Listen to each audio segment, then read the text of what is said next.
This is a community of 60 people living in Nine Chung. When it snows, the grass dies.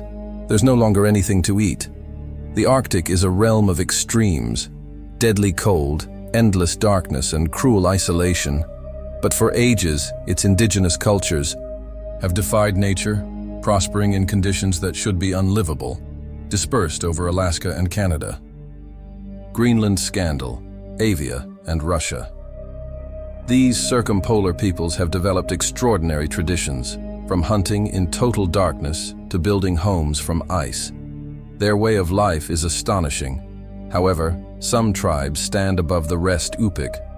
What if the world around you wasn't just made of land and sea, but of spirits? For the Yupik people, this isn't a fantasy. It's their way of life. They believe everything in nature has a soul, from towering mountains to tiny fish.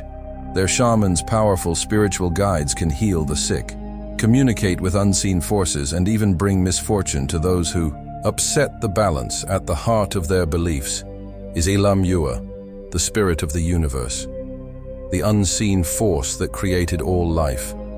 This deep respect for nature shapes everything: their traditions, their survival, and even their art. However, their culture isn't just spoken, it's carved, danced, and passed down through generations. The Yupik convert wood and ivory into stunning masks and sculptures. The fascinating part about this is that each of these pieces tells a unique story along with them.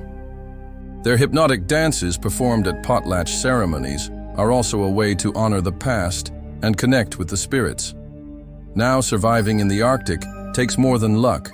It takes skill, knowledge, and incredible resilience.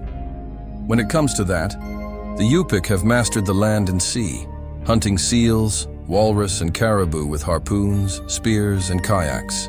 To withstand brutal winters, they built Kashim underground communal houses and warm shelters lined with animal skins.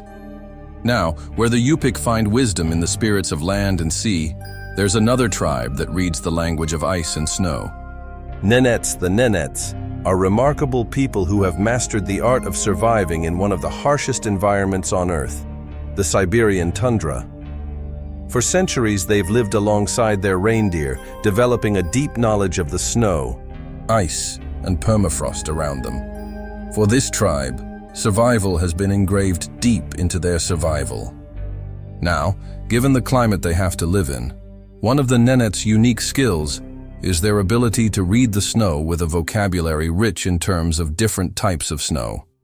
They can predict the weather, find the best grazing spots for their reindeer, and determine when it's safe to travel in a world where climate change is rapidly altering their environment.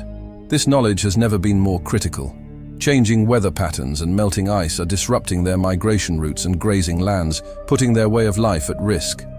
At the same time, the Nenets live in chums, traditional cone-shaped tents made from reindeer hides. These tents are built to withstand temperatures that can drop to a bone-chilling 50 degrees. However, there's more to the chum than just a shelter. The hides provide insulation, keeping the warmth in and the cold out. They're also so easy to set up and take down, which is crucial as the Nenets move with their herds for seasonal migrations. It's also crucial to know that in Nete civilization, family is everything. They organize themselves into clans and carry down lineage through the father. Each clan has its own area and customs, and elders have a special place in directing choices. Nevertheless, it's the Tadia, the shamans who genuinely bring the community together as spiritual leaders, maintain a delicate balance between humans and nature, ensuring that the Nets remain connected to the earth that supports them. As more and more years have gone by, though, the Nets' lifestyle is under threat. Industrial projects like the Yamal Mega Project have pushed into their lands, disrupting migration routes and introducing pollution. This encroachment on their pastures could spell the end of the traditional way of life. Their free movement across the land is no longer a given, and the very environment they've lived in for centuries is being altered in ways they can't control.